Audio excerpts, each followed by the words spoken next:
Magandang hapon sa lahat. Yan. Nandito po ako sa aking banuyan. Nagpa-harvest po kasi ako pamakalawa ng kamuting kahoy. Kayang kalat po aking pong ipon.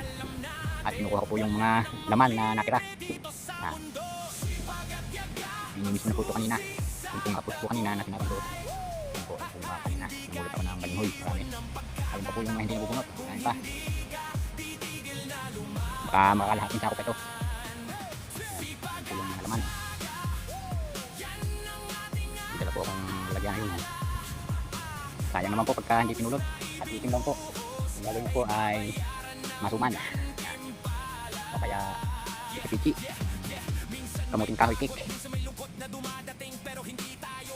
Ayan, marami pong dapat gawin dito. Kalapad. Pwede rin po.